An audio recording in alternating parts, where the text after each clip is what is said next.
Ian, Heritage Auctions had a Halloween spooky graded game auction this weekend. Woo-hoo.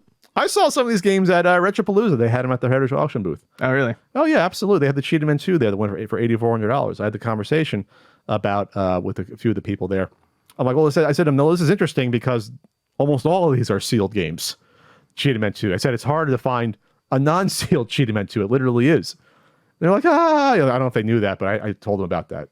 I don't know if they know the story, the Mike Etler story of the Cheetah Men 2, finding them and sealing them. And that's not a factory seal. I didn't think about that. So does that even qualify as a sealed game anymore? That's another interesting question. Interesting. It's not a factory seal. Cheetah Men 2. It's just it's a seal. It's a seal. It's not a factory seal. Right.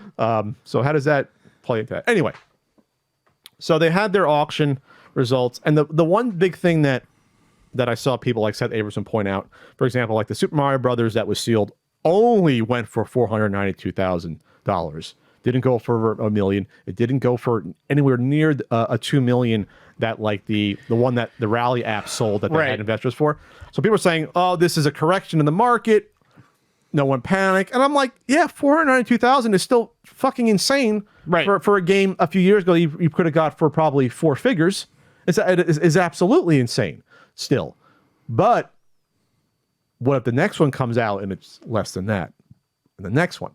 So the people that are invested in this, they have to, at this point, if they're in this with a lot of money, they have to hope that the prices keep going up. Because if they continue to slide over time, it's going to be harder and harder to hook more people in to keep buying them.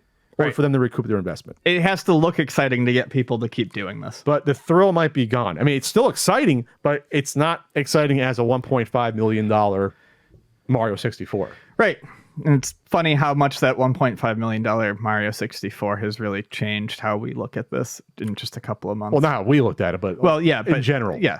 In general. Well, I also mean saying that a $500,000 for a Mario 9.4 is unexciting. Yes, it's unexciting. It's still insane. Because even 2 years ago, it wouldn't have done that. All I'm getting at is they want to see prices going up and up to get if people are going to jump in. If they see something that dropped, estimated value was $2 million and it dropped to half of one, that's not going to get it. A lot of people are going to have pause. I had a conversation with, I believe, Barry from Heritage Auctions. He's the guy at the glasses that usually does the gavel thing. I had a conversation with him at Retropalooza.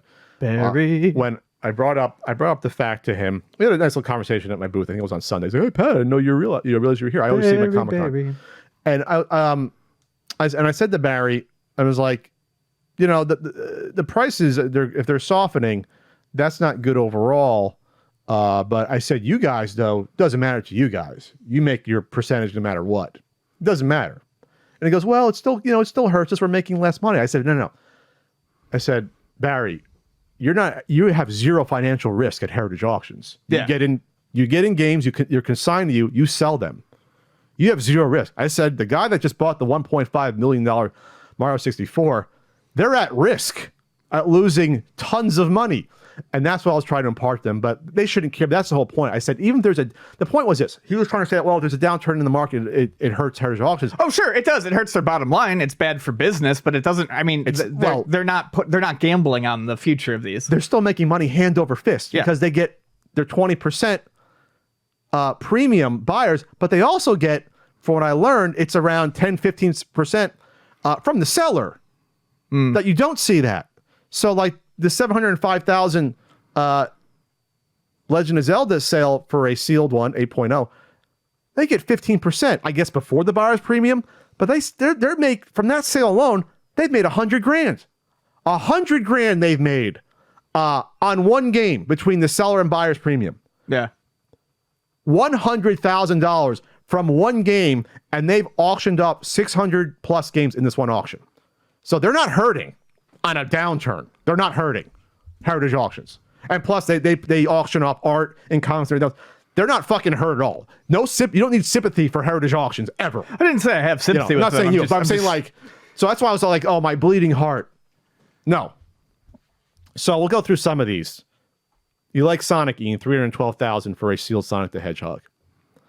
Is that less than the last one? I have no clue. I think the last one was like 400. It was almost $500,000. So that might be.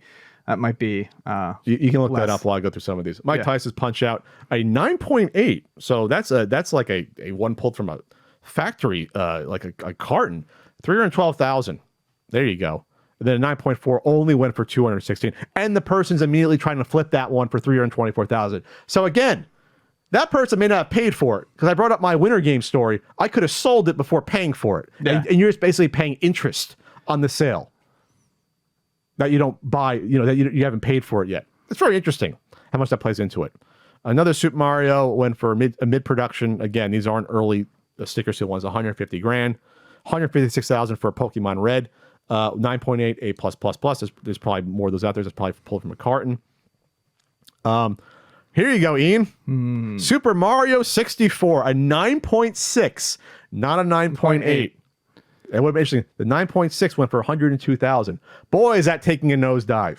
It is. Oh boy. It is, but I do think, and I hate it. And it wasn't until Vonnie explained it to me, when I met her. But we with those numbers in 0.8 specific, we really do have to make sure we're only judging the 0.8s. No, I get it, but like, it's not a good sign. No, but I would wait for another 9.8 before I said much of anything. Well, let's look up the last one though. Look up WADA Super Mario 64 9.6. I'm gonna see what comes up. Now I'm curious on that.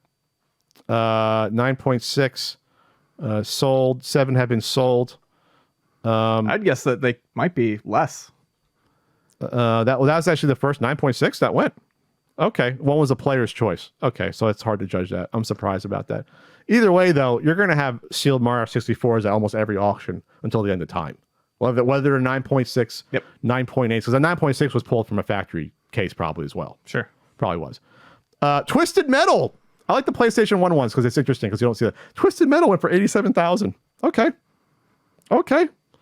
The shocking one that is more legitimately rare than almost all of these is the Nintendo World Championships only going for 84,000. Now the last one went for 180, but I believe that was like an 8.0. So it was a higher grade. It was an 8 or a 9. And this went for only 84,000. Again, I didn't know there was one there for sale tucked away in there. It's almost like they don't care about those because obviously those can't come up for sale every month. There's not enough of them to come up for sale. Yeah, so I was looking... when you look at stuff that's like legitimately rare, like the Teenage Mutant Ninja Turtles Tournament Fighters 9.8, 55,000, 55K, still an insane amount of money, but those are genuinely rare titles. Those are harder to find. Again, there was a Kid Clown too that was like insanely low for what I thought it would have been for being a genuinely for sealed complete, genuinely hard to find game.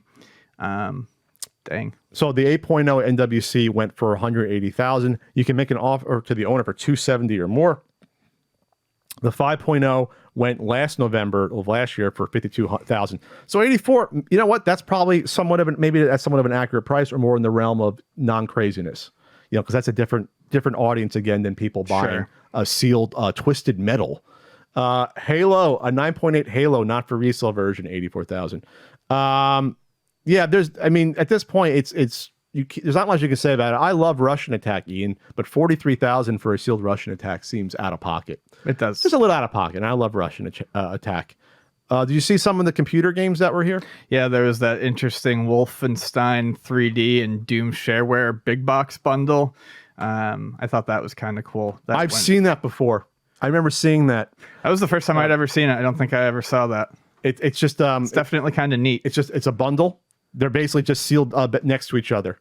It's not one box. They're just packed together. It's pretty cool. I've seen that. So it was the Wolfenstein 3D commercial box, not the shareware, and then the Doom one. Well, it actually says your free copy of Doom shareware. Yeah, the Doom is shareware. Oh, I didn't see that. But the shareware comes in a big box, which is what's neat about it. So that's a cool piece to me. Yeah, that's actually genuinely neat. I think that's very cool. Oh, okay. I gotta remember if I saw that ever in the store. Yeah, I never did.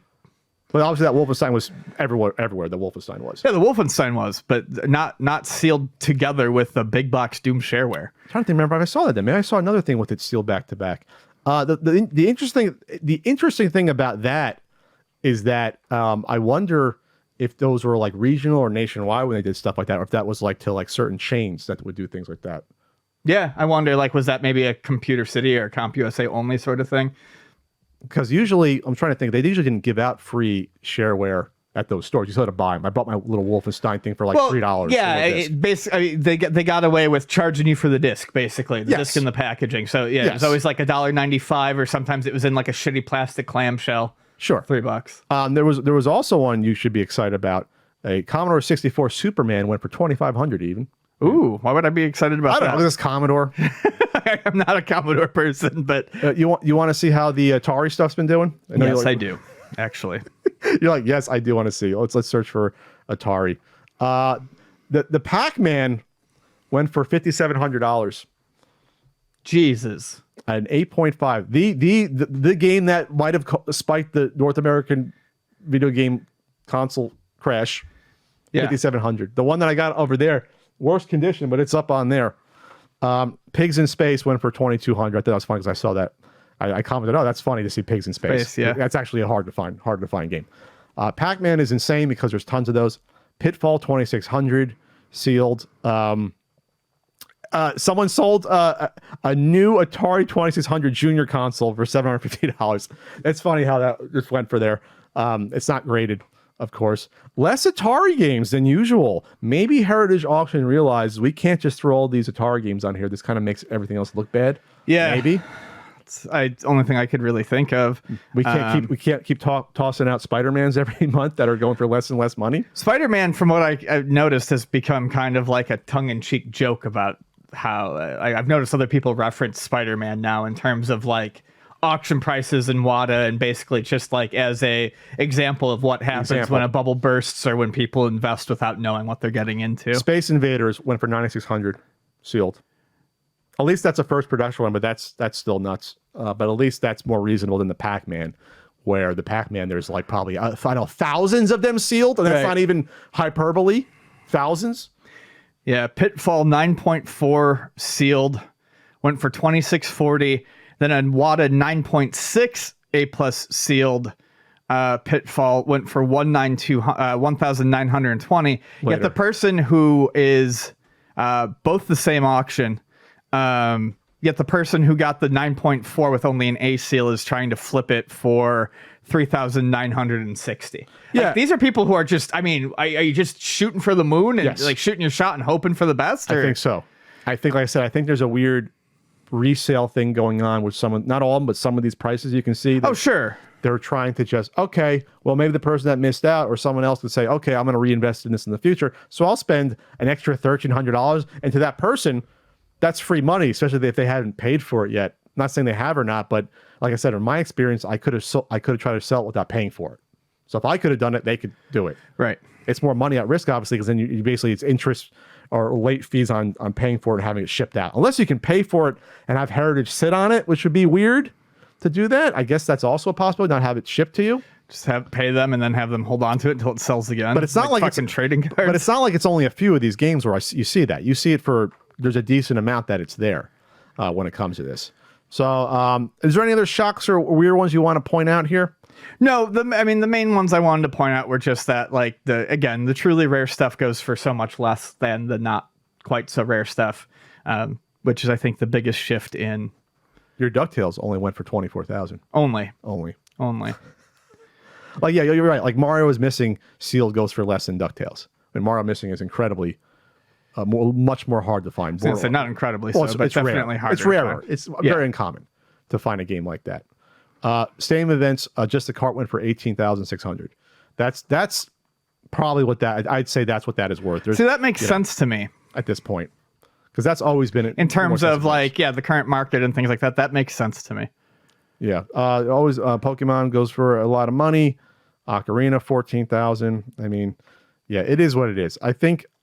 Wow, there's more. It's like every third or not even. I'd say 30% of these have a resale offer on these. Yeah, it's crazy. It really is just like trading cards. Like they're buying, hoping they got it for low enough to resell it. Actually, more than that. Not the super.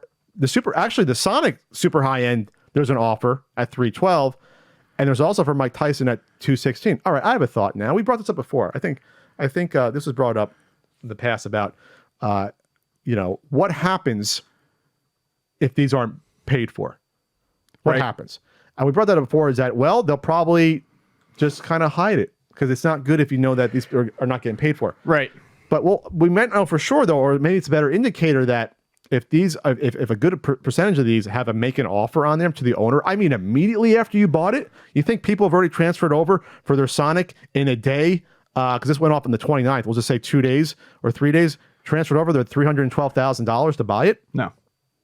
Takes some time to put together a wire like that and to make sure that it's not a fraudulent. Like, that's not a simple thing when you go to the bank. So when you start seeing that for like the Mike Tyson's Punch Out for $216,000, the $150,000 Super Mario Brothers, maybe there's more to this than I think. Seeing, because this is a good amount of these little green buttons saying make an offer. It's every third game. It's every third, sometimes more. There's like 5 in a row down here for Pokemon Fire. Let's see, Fire Red, NBA Jam on Genesis, Contra, Dragon Warrior 2, Teenage Mutant Ninja Turtles. They all have an offer on it, and those are games that went for $30,000 or about. All of them. Yeah, so you wonder if it's just people like holding out hope that they can quickly get their money out of it. Yeah. These aren't collectors. No. Collectors wouldn't be immediately trying to flip their shit. The fucking Punch Out gold Famicom one with Bob Bull on it. Saw that. 10,800. That's a great thing. That's not easy to find. I love that. They're already trying to flip it for 16,000. That's not a collector. Collector would hold on to that and cherish that. Collectors don't immediately try to flip stuff. I should have pointed this out a lot sooner about how this shows that these are not collectors. Immediately trying to flip this shit. Yeah. Without it, before they get it in their hands. I'm more annoyed than ever before now. I see this because this is more than I thought. Than ever before. The Cheetah Man 2, they're trying to double their money. They're trying to go from 8.4 to 16.8. Jeez. On it. I'm pissed. The more I see this. Your favorite game, Uncanny X-Men. They just bought it for $600. They want to get $9,900 on it. Awful game. Or more. Make an offer for more than $9,900. Okay. We'll have the next update soon when there's another 9.8 Super Mario. I wonder if they have them ready to go and are afraid to put it out. Yeah, maybe. I wonder if they want to maybe wait a little bit longer to make sure that people don't know about that. Because once that happens, all hell will break loose if that doesn't get anywhere near. If it doesn't, yeah. I mean, even if it gets to 1 million, all hell's going to break loose. I think so, yeah. Because people will be like, well, it just went down 33%. It's percentages. It's not just the money. It's percentages at that point. So, all right. We cool? We're cool.